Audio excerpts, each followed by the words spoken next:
Hi, I'm Craft Queen Ivy and welcome to my channel. Today we are going to be learning the magic circle hack. I probably, like most of you guys, had the hardest time trying to figure out how to do the magic circle. I had to rewatch the video every time and it was really hard to remember how to do it.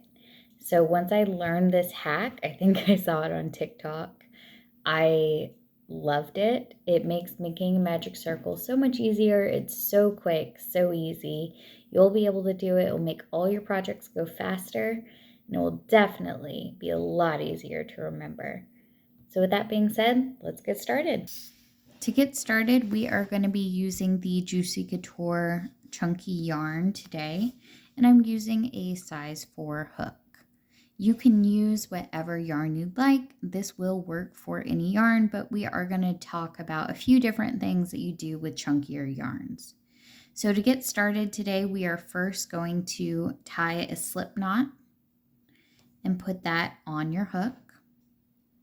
You do want to pull it a little bit tight, but not too tight, because this is actually where our magic circle is going to go. And if you pull the chunky yarn too tight, it will not stretch. So when you have your slip knot on hook, you're going to chain 2.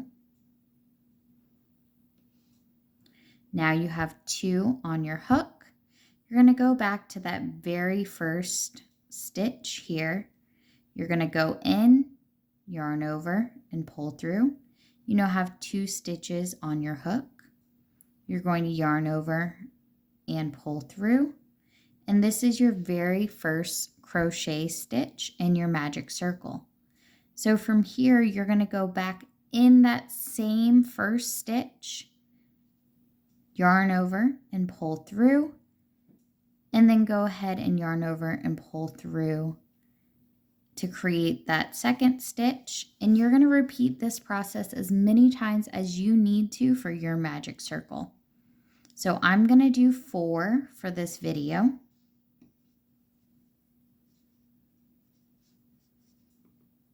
And then once your circle is finished, you want to pull the tail in to tighten it up.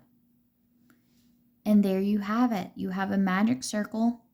Looks perfectly normal, works just as well, but you don't have to do all of the weird movements and try to figure that out. You can do it simply by making your chain 2 on your hook and going back into that first stitch. If you have questions or comments, please go ahead and post those. You can follow me on Instagram at Craft Queen Ivy, and you can check out my Etsy, which is I Am on the Wall. I'll see you guys next time for more crafting tips.